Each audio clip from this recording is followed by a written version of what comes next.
Welcome to Annie's Kitchen and you're watching Annie's Kitchen with Annie. ഇവിടെ നമ്മൾ ശരിക്കും നാടൻ ഭക്ഷണം മുതൽ കോണ്ടിനെൻ്റൽ ഇറ്റാലിയൻ എന്ന് പറഞ്ഞു വേണ്ട എന്തെല്ലാം ടൈപ്പ് ഓഫ് ഭക്ഷണമാണ് ഇവിടെ ഉണ്ടാക്കിയത് അല്ലേ. സ്റ്റാർട്ടേഴ്സായിട്ട് ജ്യൂസായിട്ട് എത്രയോ ടൈപ്പ് ഓഫ് ഭക്ഷണം നമ്മൾ നമ്മുടെ ആനീസ് കിച്ചണിലേക്ക് ഉണ്ടാക്കി കഴിഞ്ഞ് കഴിഞ്ഞ് ശരിക്കും പറഞ്ഞാൽ ഈ ഇത്രയും വിഭവങ്ങൾ നമ്മുടെ പ്രേക്ഷകരൊക്കെ ഇത് നമ്മുടെ എപ്പിസോഡ്സ് കാണുകയും അവർ വീട്ടിലുണ്ടാക്കുകയും എല്ലാവരും ഫാമിലിയോടെ ഇരുന്ന് ആ ഭക്ഷണം കഴിച്ച് അതിൻ്റെ ഒരു സന്തോഷവും അതിൻ്റെ രുചിയും ഒക്കെ എന്നെ ശരിക്കും പറഞ്ഞുണ്ടല്ലോ അവർ വിളിച്ചു പറഞ്ഞപ്പോഴത്തേക്ക് എനിക്ക് ഭയങ്കര സന്തോഷം തോന്നി. ശരിക്കും ഞാനൊരു ഫോർമാലിറ്റി ആയിട്ട് വർത്താനം പറയുന്നതല്ല, എനിക്ക് ശരിക്കും ഞാൻ എൻ്റെ ഉള്ളിൻ്റെ ഉള്ളിൽ നിന്ന് പറയാം. കാര്യം അത്രയും സിൻസിയറായിട്ട് ഞാൻ പറയാൻ കാര്യം എന്നാന്ന് വെച്ചാൽ ഇന്ന് എനിക്കൊരു ഭയങ്കര സന്തോഷമായിട്ടൊരു സന്തോഷ വർത്താനം പറയാനുണ്ട്. എന്നാന്ന് വെച്ചാൽ ഇന്ന് നമ്മൾ 200ാമത്തെ എപ്പിസോഡിലാണ് നമ്മളിന്ന് തമ്മിൽ കാണുന്നത്. ശരിക്കും ഈ ഒരു 200 എപ്പിസോഡിനകത്ത് ഞാൻ ഇന്ന് നിന്ന് നിങ്ങളോട് വർത്താനം പറയണമെങ്കിൽ പോലും ടു ബി ഫ്രാങ്ക് എല്ലാവരോടും ഞാൻ പറയുവാണ്, നിങ്ങളുടെ ഒരു പ്രോത്സാഹനവും സ്നേഹവും എന്നെ ശരിക്കും നിങ്ങളുടെ വീട്ടിലെ ഒരു അംഗമായി കണ്ടേച്ച് അത്രയും സ്നേഹം എനിക്ക് തന്നുകൊണ്ട് മാത്രമാണെന്നു എനിക്ക് സത്യം പറഞ്ഞാൽ ഓരോ എപ്പിസോഡിൽ വന്ന് പുതിയ വിഭവങ്ങൾ ഒക്കെ ട്രൈ ചെയ്ത് എൻ്റെ പ്രേക്ഷകർക്ക് തരാൻ പറ്റുന്നതും ഒക്കെ ആയിട്ട് ഞാനിവിടെ നിൽക്കുന്നത് കേട്ടോ. അത് ശരിക്കും എനിക്കത് തിരിച്ച് നന്ദി പറഞ്ഞാൽ ഞാൻ ശരിക്കും ഫോർമാലിറ്റി ആയി പോവും. പക്ഷേ ഈ സ്നേഹവും പ്രോത്സാഹനവും ഒക്കെ എല്ലാവരുടെ മനസ്സിലും എപ്പോഴും ഉണ്ടാവണം, എൻ്റെ കൂടെ പ്രത്യേകിച്ച് ഉണ്ടാവണം. അതൊരു കുശുമ്പ് വർത്താനവാ. പിന്നെ ഈ സ്നേഹവും പ്രോത്സാഹനവും ഒക്കെ നിങ്ങളുടെ വീട്ടിലെ ഒരു അംഗമാക്കി തന്നെ എന്നെ കാണും എന്നുള്ളൊരു ശുഭപ്രതീക്ഷയോടെ നമുക്കൊരു കാര്യം ചെയ്യാം. ഇന്നത്തെ പുതിയൊരു ഡിഷ് നമുക്ക് പരിചയപ്പെടാം. വേറെ ഒന്നുമല്ല, ഇന്ന് സന്തോഷമുള്ളൊരു ദിവസവും കൂടി ആയതുകൊണ്ട് എന്നാണെന്നറിയാം. അപ്പോൾ ഞാൻ വലിയ എപ്പിസോഡ് ഡിഷൊന്നും അല്ല ചെയ്യാൻ പോകുന്നത്, ഒരു ചെറിയ സ്റ്റാർട്ടറാണ് ചെയ്യാൻ പോകുന്നത്.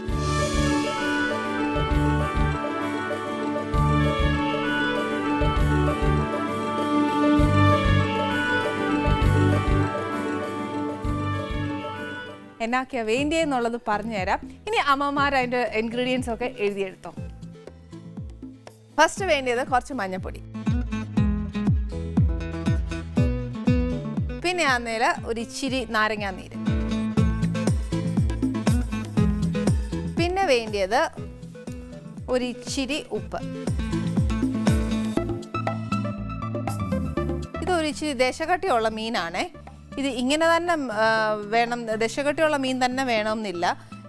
കുറച്ചുകൂടി ഒരു എന്നാ പറയുക, കിളിമീനോ അങ്ങനെയൊക്കെ ആണെങ്കിലും ചെയ്യാനൊക്കുന്നതേ ഉള്ളൂ. അത് ഫുള്ളായിട്ട് എടുക്കണം എന്നേ ഉള്ളൂ. ആഗോലി ആയാലും കുഴപ്പമില്ല, നെമ്മീനായാലും കുഴപ്പമില്ല. കഴിയുന്നത് വട്ടത്തിൽ മുറിക്കാൻ ശ്രമിക്കുക. ഈ പറഞ്ഞ കൂട്ട് എന്നാ ഒരാൾക്കായിട്ട് സെർവ് ചെയ്യുകയാണെങ്കിൽ. ഇതിപ്പോൾ സ്റ്റാർട്ടർ ആയതുകൊണ്ടാണ് കുഞ്ഞു കുഞ്ഞു കഷ്ണമാക്കിയത്. എങ്ങനെയായാലും നമ്മുടെ ഇഷ്ടം പോലെയാണ്. പിന്നെ വേണ്ടിയത് വെജിറ്റബിൾ ഓയിലാണ്. ഹെൽത്ത് കോൺഷ്യസ് ആണെങ്കിൽ ഒലീവ് ഓയിൽ എടുക്കാം. പിന്നെ ആണെങ്കിൽ കുറച്ച് ഇഞ്ചിയും വെളുത്തുള്ളിയുടെയും പേസ്റ്റ്. പിന്നെ വേണ്ടിയത് കുറച്ച് കടലമാവ്, പിന്നെ കുറച്ച് ഗോതമ്പ് പൊടി, ഇച്ചിരി എരിവിനായിട്ട് കാശ്മീരി മുളക് മതിയേ, എന്നാൽ നിറവും കിട്ടും. പിന്നെ ഒരു മുട്ട, ഇച്ചിരി തൈര്, ഇത് കുറച്ച് അയമോദകമാണ്, പിന്നെ നിറച്ച് മല്ലിയില. ഇത് ജസ്റ്റ് ഒന്ന് ഗാർണിഷ് ചെയ്യാൻ മാത്രം. പിന്നെ ഇച്ചിരി ആ ബാറ്ററിൽ ഇടണമെന്നുണ്ടെങ്കിൽ ഇടാം, അതിന് കുഴപ്പമൊന്നുമില്ല. ഫസ്റ്റ് നമുക്ക് എന്നാ വേണ്ടിയെന്നുള്ളത് ഒന്നുകൂടെ മനസ്സിലാക്കിക്കോ. മഞ്ഞൾപ്പൊടി വേണം, നാരങ്ങാനീര് വേണം. നാരങ്ങാനീര് അല്ലെന്നുണ്ടെങ്കിൽ വിനീഗർ എടുത്ത് വെച്ചാലും മതി. പിന്നെ അതിന് പെരട്ടാനുള്ള ഉപ്പ്. മീൻ ഏതായാലും കുഴപ്പമില്ല, ഈ പറഞ്ഞ പോലെ കുഞ്ഞു മീനൊന്നും പാടില്ല, അല്ലാത്ത ഏത് മീനായാലും വലിയ കുഴപ്പമില്ല. പിന്നെ ഹെൽത്ത് കോൺഷ്യസ് ആണെങ്കിൽ ഒലീവ് ഓയിൽ എടുക്കാം, അല്ലെങ്കിൽ വെജിറ്റബിൾ ഓയിൽ. ഇഞ്ചിയും വെളുത്തുള്ളിയുടെയും പേസ്റ്റ് വേണം, കടലമാവ്, ഗോതമ്പ് പൊടി, കാശ്മീരി മുളക് പൊടി, മുട്ട വേണം, പിന്നെ തൈര്, അയമോദകം, കുറച്ച് മല്ലിയില. ഇത്രയും സാധനങ്ങളെ നമുക്ക് വേണ്ടിയുള്ളൂ. ഇതിന് ഏറ്റവും എളുപ്പമായിട്ട് വെക്കാവുന്നതേ ഉള്ളൂ. ഫസ്റ്റ് എന്നാ ചെയ്യേണ്ടതെന്ന് വെച്ചാൽ നമ്മുടെ മീനുണ്ടല്ലോ കുറച്ച് പുരട്ടി വെക്കാനുണ്ട്. എന്നൊക്കെ ചേർത്താന്നറിയാവോ? ആ മഞ്ഞപ്പൊടിയും നാരങ്ങാനീരും ഉപ്പും കുറച്ച് ഇഞ്ചിയും വെളുത്തുള്ളിയും ഒരു ഇച്ചിരി നല്ല മുളകും കൂടി ഇട്ടാൽ നല്ലതാട്ടോ. പക്ഷേ ആ റെസിപ്പിയിൽ അങ്ങനെ ഇല്ല. പക്ഷേ എന്നാലും എൻ്റെ ഒരു ഇഷ്ടം ഞാൻ പറയുക, കുറച്ച് നല്ല മുളകും കൂടി ഇടുകയാണെങ്കിൽ, നല്ല മുളക് എന്ന് പറയുന്നത് കുരുമുളക് പൊടിയും കൂടി ഇടുകയാണെങ്കിൽ നല്ല ടേസ്റ്റാണ്.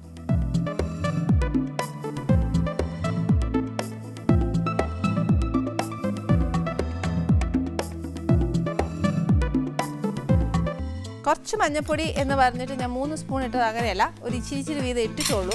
പക്ഷെ അത് 3 പ്രാവശ്യമായി പോയി എന്നേ ഉള്ളൂ.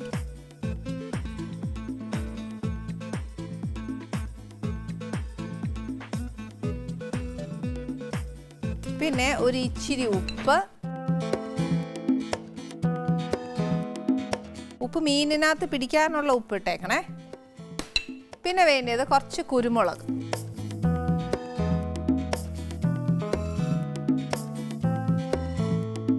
ഒത്തിരി ഇടണ്ട, കുറച്ചിട്ടേച്ചാൽ മതി. ഇട്ടേച്ച ഫസ്റ്റ് നമുക്കിതൊന്ന് മിക്സ് ചെയ്യാവേ.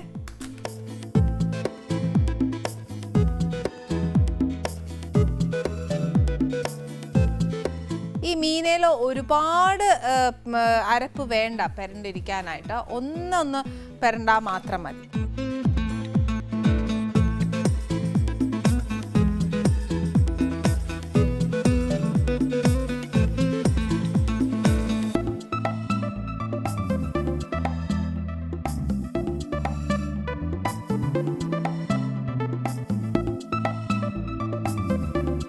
മീൻ പെരട്ടാൻ നേരം ഈ മീനെ പിടിക്കാനുള്ള ഉപ്പ് അങ്ങ് പെരട്ടിയേക്കണം. ബാക്കി എന്നാ ചെയ്യുന്നതെന്നറിയാവോ, ബാറ്ററായിരുന്നു കലക്കാൻ പോകുന്നത്. അന്നേരം പിന്നെ ആ ബാറ്ററിനുള്ള ഉപ്പേ വരുള്ളൂ. അതുകൊണ്ട് മീനിനകത്ത് പിടിക്കേണ്ട അത്രയും ഉപ്പ് നമ്മൾ ഈ പെരട്ടുന്നതിനകത്ത് ചേർത്തോണം.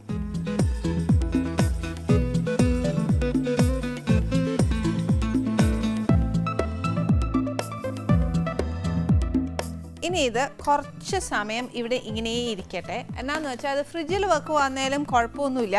കാര്യം എന്നാന്ന് വെച്ചാൽ അതൊന്ന് ഇച്ചിരി ഉപ്പും എരിവും ഒക്കെ ഒന്ന്, എരിവെന്ന് പറയുന്ന കുരുമുളക് മാത്രമേ ഉള്ളൂ, ഉപ്പും അത്രേ ഉള്ളൂ ആ മീനെ പിടിക്കാനായിട്ട്. നെക്സ്റ്റ് എന്താ ചെയ്യേണ്ടതെന്ന് വെച്ചാൽ അതിൻ്റെ ബാറ്റർ നമ്മൾ ഉണ്ടാക്കണം. ഇത് കുറച്ച് നേരം ഉപ്പും എരിവും പിടിച്ച് കഴിയുമ്പോഴത്തേക്ക് ഈ നമ്മൾ ഉണ്ടാക്കുന്ന ബാറ്ററിനകത്തോട്ട് അത് മുക്കി വറുത്തെടുക്കുക ചെയ്യുന്നത്. വേറെ ഒന്നുമില്ല ഇതിനകത്ത്. ആദ്യം കുറച്ച് കടലമാവ്, അതേപോലെ തന്നെ ഒരു ഇച്ചിരി ഗോതമ്പ് പൊടി,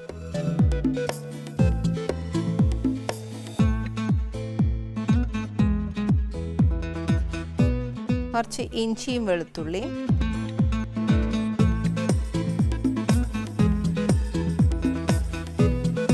കുറച്ച് അരിമോദകം,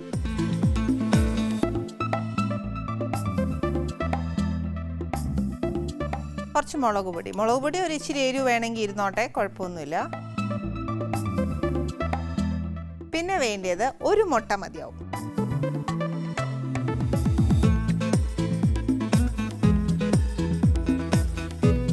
പിന്നെ ഉള്ളത് ഒരു നല്ലൊരു സ്പൂൺ തൈര്. ഒത്തിരി പുളിയുള്ളതാണെങ്കിൽ ഒരൊറ്റ ടേബിൾ സ്പൂൺ ഒഴിച്ചേച്ചാൽ മതി. അതല്ല ഒരുപാട് പുളി ഇല്ലാത്ത തൈരാണെങ്കിൽ 2 ടേബിൾ സ്പൂൺ. പിന്നെ ഈ മാവിന് ചേരുന്ന അത്രയും ഉപ്പ് മാത്രം ചേർത്താൽ മതിയേ. എന്തായാലും ഈ തൈരിൻ്റെ മുട്ടയുടെ നനവ് മാത്രം പോരാ, ഇതൊന്ന് നല്ലൊരു ബാറ്റർ ആവാൻ. അതുകൊണ്ട് ഇച്ചിരി വെള്ളവും കൂടി ഒന്ന് ഒഴിച്ചു കൊടുക്കണം.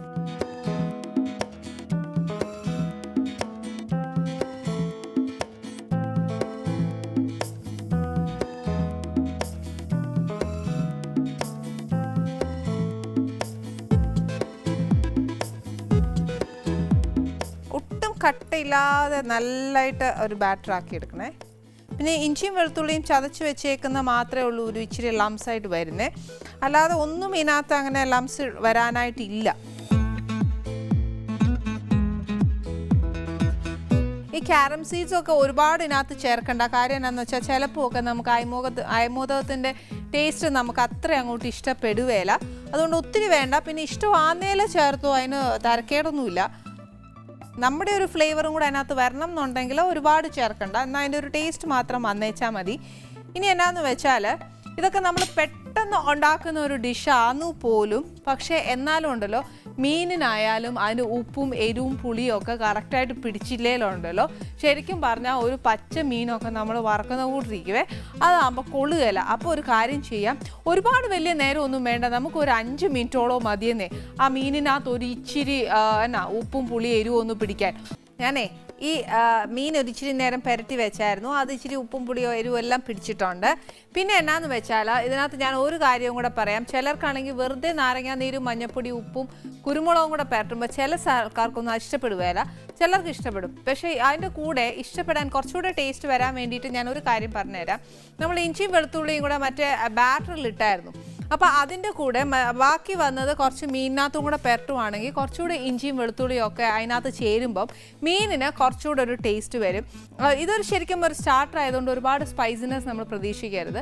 ഇത് ശരിക്കും പറഞ്ഞാൽ സ്വീറ്റ് ചില്ലി സോസിൻ്റെ കൂടി നമുക്ക് ഇഷ്ടമുള്ള സോസിൻ്റെ കൂടെ കഴിക്കാം. ടാറ്റാ സോസിൻ്റെ കൂടെ കഴിക്കാം, ഏത് വൈറ്റ് സോസ് മയോണൈസിൻ്റെ കൂടെ കഴിക്കാം, ഏത് വേണമെങ്കിലും നമ്മുടെ ഇഷ്ടത്തിനനുസരിച്ച് ഏത് സോസാണോ നമുക്ക് ഏറ്റവും കൂടുതൽ ഇഷ്ടം ആ സോസിൻ്റെ കൂടെ സെർവ് ചെയ്യാവുന്നതേ ഉള്ളൂ. ഇന്ന് ഞാൻ എന്തായാലും ഇവിടെ സ്വീറ്റ് ചില്ലി സോസിൻ്റെ കൂടെ ആയിരിക്കും ഇത് സെർവ് ചെയ്യുന്നത്. ഇപ്പോൾ എണ്ണ ഞാൻ ആ ബ്രേക്കിൻ്റെ സമയത്ത് തന്നെ എണ്ണയും കൂടെ ഒഴിച്ചായിരുന്നു. ഇനിയിപ്പോൾ അതിനായിട്ട് നേരം നമ്മൾ കളയണ്ടല്ലോ. എപ്പോഴും ജോലി ചെയ്യുമ്പോഴത്തേക്ക് എണ്ണ ചൂടാവാനൊക്കെ ഉണ്ടെന്നുണ്ടെങ്കിൽ നമ്മളത് ചൂടാക്കാൻ വെച്ചതിന് ശേഷമാണെന്നു നമ്മൾ ബാക്കി ബാറ്റർ കലക്കേണ്ടതും ഒക്കെ. അല്ല പിന്നെ അതിനായിട്ട് നേരം പോകും. പെട്ടെന്നൊരു ഗസ്റ്റ് വീട്ടിൽ വരുക അന്നേ പോലും നമുക്ക് പെട്ടെന്ന് ഉണ്ടാക്കാവുന്ന ഒരു കാര്യമായത്. ഇനിയിപ്പോൾ ഇന്ന മീനൊന്നും വേണമെന്നൊന്നും ഇല്ല, എല്ലാ മീനും പറ്റും. പക്ഷേ ഈ പറഞ്ഞ പോലെ കുഞ്ഞു മീനൊന്നും നോക്കിയല്ല എന്നേ ഉള്ളേ.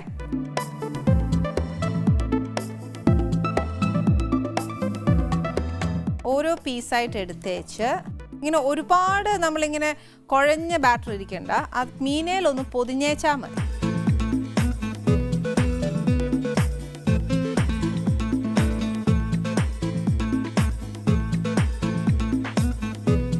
നമ്മൾ ശരിക്കും പഞ്ചാബി മീൻ വറുത്തതും മീൻ കറിയും ചിക്കൻ കറിയും ഒക്കെ നമ്മൾ അവരുടെ നിന്നൊക്കെ എടുത്ത് ഉണ്ടാക്കി പഠിച്ച് അവരുടെ ടേസ്റ്റൊക്കെ നമ്മൾ മനസ്സിലാക്കുന്നുണ്ട്. ശരിക്കും നമ്മുടെയൊക്കെ കറിയുടെ ടേസ്റ്റ് ശരിക്കും അവർക്കൊന്നും അറിയാൻ മേല. നമുക്ക് ശരിക്കും പറഞ്ഞാൽ ഒരു പ്രാവശ്യമൊക്കെ അവിടെ പോയി അവർക്ക് ഈ ടേസ്റ്റൊക്കെ വെച്ച് കൊടുക്കണം. അതായത് നമ്മുടെ കേരള ഫ്ലേവേഴ്സ്.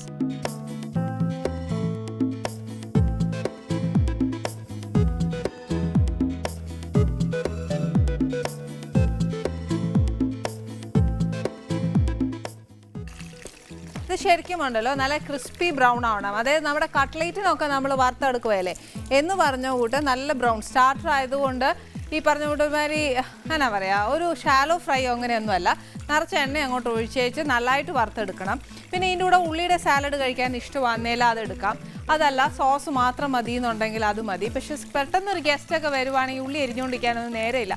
അപ്പോൾ നമുക്ക് ഏതെങ്കിലും സോസ് വെച്ച് അങ്ങോട്ട് കൊടുക്കാനേ ഒക്കത്തുള്ളൂ. ഞാൻ എപ്പോഴും പറയുന്നത് എന്നാ പറയുക, നമ്മൾ വീട്ടിൽ എന്തെങ്കിലും ഫ്രഷ് ആയിട്ട് ഒരു ഗസ്റ്റിന് ഉണ്ടാക്കി കൊടുക്കുന്നതാണ് ഏറ്റവും നല്ലത്. അല്ലാതെ ബേക്കറിയിൽ നിന്നും അല്ലെ മേടിച്ചേച്ച് ഒന്ന് കൊടുക്കുന്നതിനേക്കാട്ടിലും സന്തോഷം നമ്മുടെ കൈകൊണ്ട് സന്തോഷത്തോടെ ഉണ്ടാക്കി കൊടുക്കുമ്പോൾ അവർക്ക് വരുന്നവർക്കായാലും ഭയങ്കര സന്തോഷം. ഇന്നാൾ എനിക്ക് വേണ്ടി ഇന്നതൊക്കെ ഉണ്ടാക്കി തന്നില്ലേ എന്നൊരു സന്തോഷം അവർക്കും തോന്നും. എനിക്കതാ ഇഷ്ടം. അതുപോലെ ഞാൻ വീട്ടിൽ ആര് വന്നാലും അങ്ങനെ ദൈവാനുഗ്രഹിച്ച് ചെയ്യുന്നേ. പിന്നെ എന്നാന്ന് വെച്ചാൽ ഇനി ഇതിനകത്ത് ഒറ്റ പരിപാടിയേ ഉള്ളൂ, കഴിക്കുക, ചൂടോടെ കഴിക്കുക, അത്രയും മാത്രമേ ഉള്ളൂ. പക്ഷെ മീനും ഇറച്ചിയും എല്ലാം ഉണ്ടല്ലോ നല്ല ചൂടോടെ കഴിക്കുന്നതിനാണ് ഏറ്റവും ടേസ്റ്റ്. അപ്പോൾ ഒരു കാര്യം ചെയ്യാം, ഞാൻ ചൂടോടെ വറുത്തിട്ട് നമുക്ക് ഗസ്റ്റുമായിട്ട് നമുക്ക് വീണ്ടും കാണാം. നമ്മുടെ ഫിഷ് ഇവിടെ നല്ല റെഡി ആയിട്ടുണ്ട്. നല്ല റെഡി എന്ന് പറഞ്ഞാൽ ചൂടോടുകൂടി കഴിക്കുന്നതാണ് ഏറ്റവും നല്ല രുചി. അത് മീനായാലും ഇറച്ചിയായാലും ഏത് ഭക്ഷണമായാലും ചൂടോടെ കഴിക്കുന്നതാണ് ഏറ്റവും രുചി. പക്ഷേ നമുക്കിവിടെ കുറച്ച് ലിമിറ്റേഷൻസ് ഒക്കെ ഉള്ളതുകൊണ്ട് ഈ പറഞ്ഞ പോലെ നമുക്ക് അത്ര ചൂട് കൊടുക്കാൻ ഒക്കെയല്ല, പക്ഷേ എന്നാലും സെമിയായിട്ട് കൊടുക്കാൻ ഒക്കും. ഇത് കുറച്ച് നമ്മുടെ മീൻ വറുക്കുന്നതിനെക്കാട്ടിലും ഒക്കെ ഒരു കുറച്ച് ഡിഫറെൻ്റ് ആണ്. ഇനി മീൻ വറുത്ത് തരാം എന്ന് പറഞ്ഞൊന്നും കൊടുക്കരുത്. അമൃത്സാരി ഫിഷ് ഫ്രൈ ആണെന്ന് നമ്മളിവിടെ ഉണ്ടാക്കിയ. അതിന് നമ്മൾ കൊടുക്കുന്ന ഡിപ്പ് എന്ന് പറയുന്നത് സ്വീറ്റ് ചില്ലി സോസ് ആണ്. ഈ സ്വീറ്റ് ചില്ലി സോസ് മസ്റ്റൊന്നുമല്ല, നമ്മുടെ എല്ലാം ടാറ്റാ സോസ് ഉണ്ടെങ്കിൽ അത് കൊടുക്കാം, മയോണൈസ് ഉണ്ടെങ്കിൽ അത് കൊടുക്കാം. ഇതൊന്നുമില്ല കെച്ചപ്പ് മാത്രമേ വീട്ടിലുള്ളൂങ്കിൽ അതും കൊടുക്കാം. ഏതായാലും നോ പ്രോബ്ലം. പിന്നെ സ്പൈസി ആക്കുന്നത് നമ്മുടെ ഇഷ്ടമാണ്. സ്പൈസി ആക്കണമെങ്കിൽ ആക്കാം, ഇല്ലെങ്കിൽ വേണ്ട. കുറച്ച് റെഡ് ചില്ലി ഫ്ലേക്സും കൂടി ഇട്ട് കഴിഞ്ഞാൽ കുറച്ചുകൂടെ ടേസ്റ്റും കുറച്ച് സ്പൈസിയും വരും. എന്തായാലും ഈ ഒരു വിഭവം നമ്മുടെ അത് കഴിക്കാൻ വരുന്ന ഗസ്റ്റ് എന്ന് പറയുന്നത് സത്യം പറഞ്ഞാൽ ശരിക്കും ഒരുപാട് വെറൈറ്റി ഓഫ് മീൻ ഇങ്ങനെ കണ്ട് എന്നാ പറയുക മതി മാറുന്ന നമ്മളെക്കാട്ടിലും ചിലപ്പോൾ വെറൈറ്റി ഓഫ് മീൻ കണ്ട് പരിചയിച്ചിട്ടുണ്ടാവും. മാത്രമല്ല ഈ പറഞ്ഞുകൊണ്ട് ആ ആളിനെ പറ്റി പറയുകയാണെങ്കിൽ നമുക്ക് ഒരുപാട് പരിചയമുണ്ട്. ഒരുപാട് പരിചയം എന്ന് പറഞ്ഞു കഴിഞ്ഞാൽ ഒരുപാട് ക്യാരക്ടേഴ്സിൽ കൂടെ നമ്മൾ നമ്മുടെ വീട്ടിലെ പ്രേക്ഷകർക്കൊക്കെ നല്ലതായിട്ട് അറിയാനൊക്കും. വേറെ ആരുമല്ല കേട്ടോ, നമ്മുടെ ഒക്കെ പ്രിയങ്കരനായിട്ട് വിജയകുമാറാണ് നമ്മുടെ ആനീസ് കിച്ചണിൽ നിന്ന് വരാൻ പോകുന്നത്. നമസ്തേ. നമസ്കാരം. വരൂ. ഞാൻ ഇത്രയും ഇൻഫർമേഷൻസ് പറഞ്ഞല്ലോ അല്ലെ, അത് ശരിക്കും ഞാൻ ഈ പറഞ്ഞ കൂട്ട് ഒരുപാട് ഫോർമലായിട്ടൊന്നും പറയുന്നില്ല, എന്നെക്കാട്ടും നല്ലോണം പ്രേക്ഷകർക്ക് നല്ലോണം അറിയാം. തീർച്ചയായിട്ടും എന്നെക്കാളും ഈ അനുചേച്ചിയുടെ ഒരു ഇൻട്രൊഡക്ഷൻ തന്നെ സത്യം പറഞ്ഞാൽ ഈ മലയാളി ജനതകൾക്ക് എല്ലാവർക്കും അറിയാം. കാരണം ഷാജി സാർ എന്ന് പറയുന്ന, ഷാജി കൈലാസ് എന്ന് പറയുന്ന ആളാണ് എൻ്റെ ഒരു സിനിമയിലെ ഗോഡ് ഫാദർ എന്നുള്ളതും. മാത്രമല്ല അനുചേച്ചിയെ ഞാൻ എപ്പോഴും വീട്ടിൽ പോകുമ്പം കാണാറുണ്ടാണ്. സത്യം പറഞ്ഞാൽ ഇത് എനിക്കിവിടെ വരാൻ ഇത്തിരി ലേറ്റായി പോയി എന്നുള്ളൊരു വിഷമം മാത്രമേ. പക്ഷെ അതിനകത്തൊരു സസ്പെൻസ് ഞാൻ പറയട്ടെ, വിജയകുമാറിന്റെ ഒരു ഭാഗ്യം എന്നാണെന്നറിയാമോ, ഇന്ന് എന്റെ 200ാമത്തെ എപ്പിസോഡ്. അതിനേക്കാളുപരി 200ാമത്തെ എപ്പിസോഡ് തന്നെ വരാൻ കഴിഞ്ഞു എന്നുള്ളതൊരു ഭാഗ്യമാണ്. സത്യം, അതെല്ലാം ദൈവം തമ്പുരാന്റെ അനുഗ്രഹമാണ്. അത് ഞങ്ങൾക്ക് ഇന്ന് ഭയങ്കര സ്പെഷ്യലാണ്. അത് ശരിക്കും ഞങ്ങളൊരു എന്നാ പറയുന്നത്, എന്റെ പ്രേക്ഷകർ എന്നെ ഇത്രയും സ്നേഹിക്കുന്നതുകൊണ്ടും പ്രോത്സാഹിപ്പിക്കുന്നതുകൊണ്ടും മാത്രമാണ് ഞാൻ ഇന്ന് 200ാമത്തെ എപ്പിസോഡിൽ നിൽക്കുന്നത്. തീർച്ചയായിട്ടും ഞാൻ ഈ ഷാജിയുടെ ഒരു റിലേഷൻ പറഞ്ഞതിനേക്കാൾ അപ്പുറം നമ്മളൊരു സിനിമ ചെയ്തിട്ടുണ്ട്, പാർവതി പരിണയം, പി ജി വിശ്വംഭരൻ സാറിന്റെ പടം പാർവതി പരിണയം. അത് അതിന്റെക്കാൾ ഉപരിയാന്ന് പറഞ്ഞാൽ കൊക്കരക്കോ എന്ന സിനിമ ഞാൻ ആ ലൊക്കേഷനിൽ ചെയ്തുകൊണ്ടിരിക്കുമ്പോഴാണ് ഇതിലോട്ട് വരുന്നത്. ഫസ്റ്റ് ടൈം നമ്മൾ കാണുന്നത് അവിടെയാണ്. ഇതിലെല്ലാം പോട്ടെ, ഇതെല്ലാം കഴിഞ്ഞിട്ട് എന്റെ ഏട്ടന്റെ ഒരു പടത്തിന്റെ പ്രൊഡ്യൂസറും കൂടിയാട്ടോ.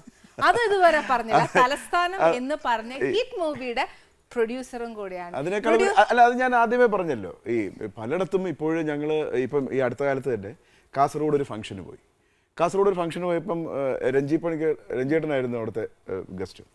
അപ്പോൾ രഞ്ജേട്ടൻ ഒരു പുസ്തക പ്രകാശനത്തിന് വന്നതാണ്. അപ്പോൾ രഞ്ജേട്ടൻ പ്രസംഗിച്ചപ്പോൾ അവനും ഞങ്ങളുമായിട്ടുള്ളൊരു ബന്ധം ഞങ്ങൾ പറയണ്ടല്ലോ. അതുപോലെ തന്നെയാണ് മലയാളി പ്രേക്ഷകർക്ക് എല്ലാവർക്കും അറിയാം, ഷാജി കൈലാസ് പടം ഉണ്ടെങ്കിൽ അതിൽ വിജയകുമാർ ഉണ്ടാവും എന്നുള്ളൊരു ഒരു വേവ് ലെങ്ത് ഞങ്ങൾ കീപ്പ് ചെയ്യുന്നു. സത്യമായിട്ടും അതൊരു പടത്തിലൊരു ക്യാരക്ടർ മാത്രമല്ല, എനിക്ക് തോന്നുന്നു ഇവര് മൂന്നുപേരും, എന്റെ ഒരു കാലപ്പഴക്കം കൊണ്ട് ഞാൻ പറയുന്നേ ഉള്ളൂ, ഇവര് മൂന്നുപേരുടെയും ആ ഒരു റിലേഷൻ അത്രയും ഒരു കാര്യം കൂടി പറയണം. ഷാജി സാറിന്റെ അസിസ്റ്റന്റ് ആയിട്ടാണ് സിനിമാ ജീവിതം തുടങ്ങുന്നത്. ഞാൻ ഡോക്ടർ പശുപതി ശരിക്കും പറഞ്ഞ ഡയറക്ടർ ആവാനായിട്ട് വന്നതാ. ഇല്ല, അന്ന് സത്യം പറഞ്ഞാൽ പാഷൻ സിനിമ തന്നെയായിരുന്നു. പക്ഷെ ഇതിന്റെ ഒരു എങ്ങനെ ഒരു കുറുക്ക് വഴി. പക്ഷെ അതിൽ ഞാൻ ഏറ്റവും സന്തോഷിക്കുന്നത്, അന്ന് സന്തോഷവൻ സാറായിരുന്നു എന്റെ ക്യാമറാമാൻ, ഡോക്ടർ പശുപതി. പലരും എന്നോട് ചോദിച്ചു, ഡോക്ടർ പശുപതി എന്ന് പറഞ്ഞ സിനിമ രഞ്ജി പണിക്കർ എഴുതിയോ? ഒരുപാട് പേര് ചോദിച്ചു. കാരണം ഈ തട്ടുപൊളിപ്പും ഡയലോഗും ഒക്കെ പറഞ്ഞിട്ട് ജനഹൃദയങ്ങളിലോട്ട് കയറിയ ഈ രഞ്ജിയേട്ടൻ ഇങ്ങനൊരു ഹ്യൂമർ സാധനത്തിന് വേണ്ടി കൈവച്ചിട്ടുണ്ടോ എന്നുള്ളത്. പക്ഷെ അന്ന് എനിക്കിപ്പോഴും ഓർമ്മയുണ്ട്, എനിക്ക് അന്നത്തെ ജോലി എന്ന് വെച്ചാൽ ഈ നാഗ്രെ സിസ്റ്റം അന്നില്ല. അഥവാ ഉണ്ടെങ്കിൽ തന്നെ സാഗ അപ്പച്ചൻ സാറായിരുന്നു അതിൻ്റെ പ്രൊഡ്യൂസർ. അപ്പോൾ എനിക്കൊരു ടേപ്പും എടുത്ത് തന്നിട്ട്, അത് ഈ ഷൊർണൂർ ഒറ്റപ്പാലം സ്ഥലങ്ങളിലെ, അപ്പോൾ ഞാൻ ആത്മാർത്ഥമായിട്ട് ആദ്യത്തെ പടമല്ലേ, അപ്പോൾ ഈ മുള്ളുവലിയുടെ ഇടയിൽ കൂടെയൊക്കെ ഈ ടേപ്പും കൊണ്ടൊക്കെ. അന്ന് സന്തോഷിവൻ ചേട്ടനായിരുന്നു എൻ്റെ ക്യാമറ. സന്തോഷിവൻ ചേട്ടൻ എൻ്റെ അടുത്ത് വിളിച്ചിട്ട് ഒരു നിമിത്തം പോലെ പറഞ്ഞു, നീ ഏതെങ്കിലും ഭാഗത്ത് സിനിമയിൽ ഉണ്ടാവും എന്ന് പറഞ്ഞിട്ട്. അതൊരു അച്ചട്ട് പോലെ ആയി എന്നുള്ളതാണ് എൻ്റെ സത്യം. ഇപ്പം ഈ കാസർഗോഡ് ഭാഷ എന്ന് പറഞ്ഞിട്ടൊരു ട്രാൻസ്ലേഷൻ പടത്തിൻ്റെ ഒരു ബുക്കിൻ്റെ. അപ്പം ഞാൻ രഞ്ജേട്ടനോട് ചോദിച്ചു, രഞ്ജേട്ടാ ഈ ആദ്യത്തെ പോലെ പടങ്ങളൊന്നും ഇപ്പം അങ്ങനെ. അപ്പോൾ പല റൈറ്റേഴ്സിനും പറ്റുന്നൊരു സംഭവമാണ് കമ്മിറ്റ്മെൻറ്റ് വന്നു കഴിഞ്ഞാൽ. രഞ്ജേട്ടനോട് ചോദിച്ചു, ഏകലവ്യൻ പോലൊരു സിനിമ ഇപ്പോൾ എടുത്താൽ നിൽക്കുമെന്ന് എനിക്ക് തോന്നുന്നു. നിൽക്കാത്തതല്ല, അത് എത്രത്തോളം സെക്യൂരിറ്റി ഫീൽ ചെയ്യും. കാരണം ഇപ്പോൾ ഒരുപാട് പ്രശ്നങ്ങളാണല്ലോ. ഇപ്പം ഒരു കൊച്ചിനെ സ്കൂളിൽ തല്ലിയാൽ സംഘടന ഇടപെട്ട് തുടങ്ങി. അപ്പം ആ പറഞ്ഞതുപോലെ ഈ ക്രിയേറ്റീവ്നെസ്സിനും കോൺട്രിബ്യൂഷൻസിനും ലിമിറ്റേഷൻസ് വരുന്നു. അതുകൊണ്ട് നമുക്ക് നഷ്ടമാവുന്നത് ഷാജി ചേട്ടനെയും രഞ്ജിയേട്ടനെയും പോലുള്ള തീപ്പൊരി ഡയറക്ടേഴ്സിനെ നമ്മൾ മാറ്റി നിർത്തേണ്ടി വരുന്നു എന്നുള്ളൊരു സത്യം. അതൊരു സത്യമല്ല, ഒരു നഷ്ടം മലയാളികൾക്ക് അത് പലയിടത്തും ഫീൽ ചെയ്യുന്നുള്ളതാണ്. അതൊക്കെ ഞാൻ അതേന്ന് വെച്ചുള്ള അവസ്ഥ അലച്ചൊക്കെ. പക്ഷെ അതെന്തായാലും പറയണമല്ലോ. പക്ഷെ അതിലും ഉപരി ഒരു പ്രൊഡ്യൂസർ ആണ്, ഒരു ഡിസ്ട്രിബ്യൂട്ടർ ആണ്, ഇതെല്ലാം ഉണ്ട്. അപ്പൊ ഇതിന്റെയൊക്കെ ഓരോ സസ്പെൻസസ് ഉണ്ട്, ഒരു ടെൻഷൻ ഉണ്ട്, ത്രില്ലേഴ്സ് എല്ലാം അടങ്ങിയിട്ട് ഒരാളാണിത്. അപ്പൊ എന്താണെന്നറിയോ, ഈ 4 സൈഡഡ് എങ്ങനെയാണെന്നുള്ളത് വിജയകുമാറിനോട് ചോദിക്കുന്നതിന് പകരം വേറെ ആരോടും ചോദിക്കണ്ട. നമുക്ക് അതിനകത്ത് ഒരുപാട് വിശേഷങ്ങൾ അറിയാം. നമുക്ക് അവിടെ പോവാം. അത് ഞാൻ കൊണ്ടുവന്നോളാം. പോയിക്കോളൂ.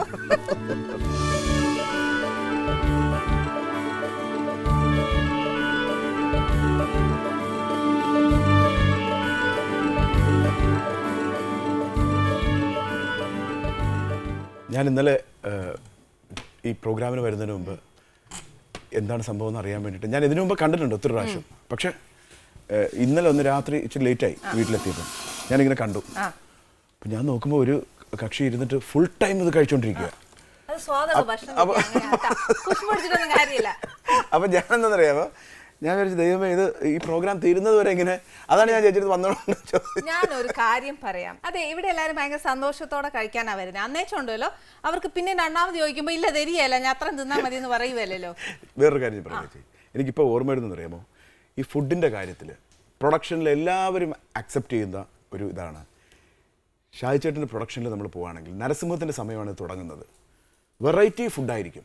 കാരണം ഒരു ഫുഡ് കോൺസെപ്റ്റ് തന്നെ മാറ്റിമറിക്കുന്ന ഒരു ലൊക്കേഷനാണ്. പിന്നെ അതാണ് നമ്മുടെ മണിയമ്പള രാജചേട്ടനല്ലേ, എല്ലാവരും പറയും, ഈവൻ പൃഥ്വിരാജ് അടക്കം പറയും, ചേട്ടാ രാജചേട്ടൻ്റെ ഫുഡ് പ്രൊഡക്ഷനിലാണെങ്കിൽ നമ്മൾ കംഫർട്ടബിൾ ആണ്. കാരണം ഈ രാജചേട്ടൻ സ്ട്രെയിറ്റ് പോയി പർച്ചേസ് ചെയ്ത് കൊണ്ടുവന്ന് എല്ലാ കാര്യങ്ങളും നോക്കുന്ന ഒരു പ്രൊഡ്യൂസറാണ് മണിയമ്പള രാജചേട്ടൻ. അത് എല്ലാവർക്കും അറിയാം. അതുപോലെ തന്നെ ഈ ഫുഡിൻ്റെ കാര്യത്തിൽ വളരെ ലാബിഷായിട്ട് കൊടുക്കണം എന്നുള്ളൊരു എൻ്റെ ഊഹം ശരിയാണെങ്കിൽ, സത്യം ഈ നരസിംഹ സമയത്ത് അത് ലാലേട്ടനൊക്കെ അവരുടെ ഒരു വേവ് ലെങ്തും അതാണ്, ഫുഡ് ആവശ്യമുള്ളതിന് കൊടുക്കണം എന്നുള്ളത്. എന്താണെന്നറിയില്ല, ഇതൊരു കാണുമ്പോൾ എനിക്ക് പെട്ടെന്ന് അതാണ് ഓർമ്മ വരുന്നത്. നിറവ് തോന്നുന്നു. അതാണ് ഞങ്ങൾക്ക് വളരെയധികം സന്തോഷം. പിന്നെ രാജചേട്ടന്റെ കാര്യം പറഞ്ഞുകൊണ്ട് ഞാൻ പറയാം, ആഹാരത്തിൽ ഭയങ്കരമായിട്ട് കീനായിട്ട് നോക്കുന്ന ഒരു മനുഷ്യനും കൂടിയാ. ഈ പറഞ്ഞ രുചി ഒരു ഇച്ചിരി പോലും കുറവാന്ന് പുള്ളിക്ക് ഇഷ്ടമല്ല. ഉള്ളത് ചമ്മന്തി ആന്നേലും ഈ പറയുന്ന കൂട്ട് നല്ല രുചി. രാജചേട്ടൻ തന്നെ നമ്മളിപ്പം ലൊക്കേഷൻ ഷൂട്ട് ചെയ്തുകൊണ്ടിരിക്കുമ്പോൾ ഇടയ്ക്ക് പറയും, വിജയ് പറയാം ഇന്ന് എന്തായിരിക്കും ഫുഡ്, നല്ല ചൂട് ബീഫ്, കൊതിപ്പിക്കും. ഈ പൊറോട്ടയുടെ കൂടെ ഇട്ടിട്ട്, ശരിക്കും നമുക്ക് പൊറോട്ട ആ സമയത്ത് കഴിക്കാനേ ഒരു ആഗ്രഹം ഉണ്ടാവില്ല. പക്ഷെ ഈ പൊറോട്ടയുടെ കൂടെ ചൂട് ബീഫ് നമ്മൾ ഉടനെ തേടുക ഇത് എവിടെ കിട്ടുമെന്നുള്ളത്. കറക്റ്റ് എവിടെന്നെങ്കിലും അറേഞ്ച് ചെയ്ത് കൊണ്ടുവരികയും ചെയ്യും. അത് ഇവൻ മമ്മൂക്ക അടക്കം സമ്മതിച്ചു കൊടുത്തിരിക്കുകയാണ്. ഭയങ്കര രുചിയുടെ കാര്യത്തിൽ പുള്ളി പറയാതിരിക്കാൻ ഒക്കത്തില്ല. പിന്നെ ഇപ്പൊ ഇവിടെ നമ്മൾ ചെയ്ത അമൃത്സറി ഫിഷ് ഫ്രൈ ആ ചെയ്തേക്കുന്നത്, നമ്മുടെ സാധാ മീൻ വറുക്കുന്ന കൂട്ടല്ല, totally different. It's a Punjabi fish fry ആണ്. ഇപ്പൊ ഇത് ഞാൻ ഒരു കാര്യം പറയാം, ഇതൊരു സ്പെഷ്യൽ ഫ്രൈ. ശരിക്കും പറഞ്ഞാൽ വിജയകുമാർ ഇങ്ങനെ ഒരുപാട് മീനൊക്കെ കണ്ട് ഒത്തിരി വെറൈറ്റി ഓഫ് മീൻ കണ്ടേച്ച് അതിന്റെ പല കറികളും അങ്ങനെയൊക്കെ കഴിച്ചിട്ടില്ലേ? ഉണ്ട് ചേച്ചി. നമ്മളിപ്പം ട്രാവൽ ചെയ്യാൻ പോകുമ്പോൾ നമുക്ക് അങ്ങനെ ഒരു ഭാഗ്യം കിട്ടിയിട്ടുണ്ട്, പലതരത്തിലുള്ള ഫിഷിന്റെ. പിന്നെ അറിയാമല്ലോ, എസ്പെഷ്യലി നമ്മൾ ഡോക്ടേഴ്സുമായിട്ട് കൺസൾട്ട് ചെയ്യുമ്പോൾ ബെറ്റർ ദാൻ മീറ്റിനേക്കാളും ബെറ്റർ നമുക്ക് ഫിഷ് സേഫ് ആണ് എന്ന് പറയുന്നൊരു ഇത് മനസ്സിൽ കിടക്കുന്നതുകൊണ്ട് നമ്മൾ ഒരാളെന്നല്ല എല്ലാവരും അത് നോക്കുന്നത് ഏറ്റവും നല്ല മീറ്റ് കഴിയുന്നതും അവോയ്ഡ് ചെയ്തിട്ട് ഫിഷിലോട്ട് പോകാം. അങ്ങനെ പോയി കഴിച്ചാൽ ഏറ്റവും നല്ല വെറൈറ്റി ഫുഡ്സ് എന്താ ഇഷ്ടപ്പെട്ടെ? ഈ അങ്ങനെ എന്താ പറയാ, നമ്മള് ഒന്നും ഈ നമ്മള് മൈൻഡിലുണ്ടാകും ചേച്ചിക്ക് അറിയാമല്ലോ. ഇപ്പം ചേച്ചിയുടെ വീട്ടിൽ വരുമ്പോൾ തന്നെ ദോശ കഴിച്ചിട്ടുണ്ട് അല്ലേ, അത് നല്ല ഫുഡുകൾ എവിടെയാണെങ്കിലും. ഇനി നമ്മുടെ ഈ സിനിമ ഫീൽഡിലേക്ക് വന്നതും കുഞ്ഞു മുതലേ അതിനോട് ഒരു പാഷൻ ഉണ്ടെന്ന് പറഞ്ഞു, അപ്പൊ അതിന്റെയൊക്കെ ഒന്ന് പറഞ്ഞു. സത്യം പറഞ്ഞാൽ ഈ പ്രോഗ്രാമിന് ഞാനൊന്നൊരു ഒന്ന് ഇതായിട്ടാണ് നിൽക്കുന്നത്. കാരണം എന്തെങ്കിലും അബദ്ധങ്ങൾ പറഞ്ഞാൽ വരൂ ഏട്ടന്റെ കാര്യം കേട്ടോ ഇച്ചിരി പറയുന്നത്. എന്റെ ഏട്ടൻ അങ്ങനത്തെ ആളൊന്നും അല്ലല്ല. ഷാജി ചേട്ടന്റെ കാര്യം എന്ന് വെച്ചാൽ ഒരിക്കൽ ഞാനിപ്പോഴും ഓർക്കുന്നു, പൃഥ്വിരാജ് AK സാജൻ ചേട്ടൻ എഴുതുന്നു.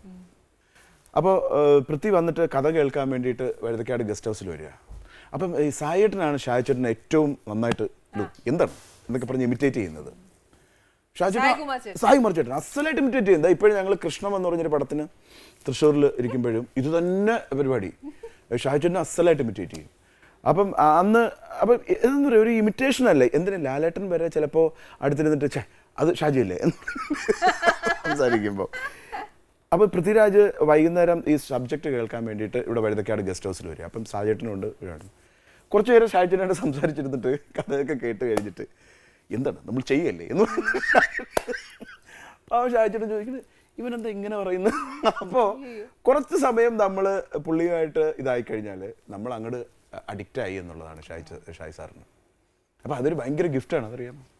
സത്യമായിട്ടും അത് വളരെ ഒരു ഇതാ. അപ്പം സത്യം പറഞ്ഞാൽ ചേച്ചിയുടെ ചോദ്യത്തിന്റെ സിനിമാ ജീവിതത്തിൽ വരാനുള്ള അല്ലേ, അതല്ലേ ആ പാഷൻ എന്ന് വെച്ചാൽ, ഞാൻ ഈ നേരത്തെ സൂചിപ്പിച്ചതുപോലെ തന്നെ ഇൻട്രൊഡക്ഷനിൽ സൂചിപ്പിച്ച പോലെ തന്നെ ഞാൻ ഷാജി സാറിൻ്റെ അസിസ്റ്റൻറ്റ് ഡയറക്ടറായിട്ടാണ് കരിയർ സ്റ്റാർട്ട് ചെയ്യുന്നത്. അതായത് ഞാൻ MG കോളേജിൽ നിന്ന് പഠിച്ചിറങ്ങി ഉടനെ തന്നെ ഞാൻ ഷാജി സാറിൻ്റെ അടുത്ത് ബൈജു ഇല്ലേ നമ്മുടെ തിരുവനന്തപുരത്തെ നടൻ ബൈജു വഴി ഞാൻ പറയും സാറേ എനിക്ക് അസിസ്റ്റൻ്റായിട്ട് വർക്ക് ചെയ്യണം.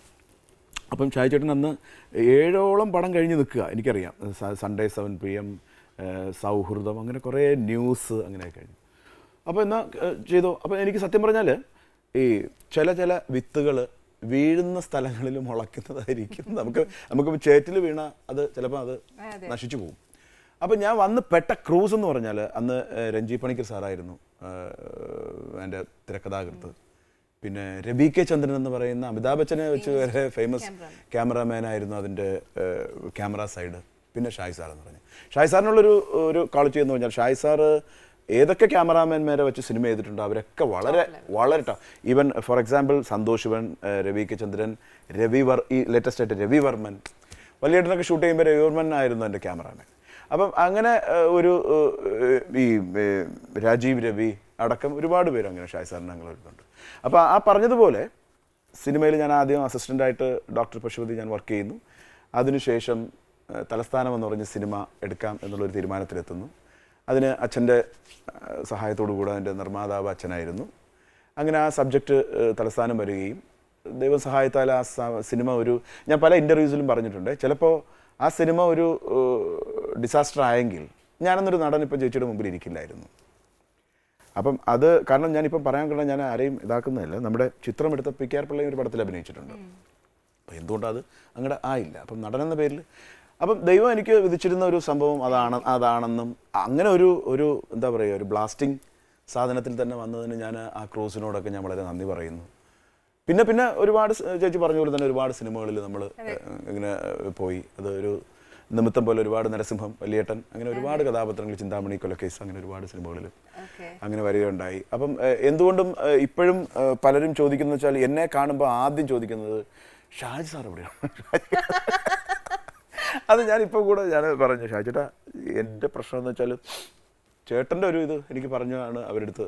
കാരണം ഇപ്പോഴും ജനങ്ങൾ പ്രതീക്ഷിക്കുന്ന ഒരു സാധനം വരുന്നു.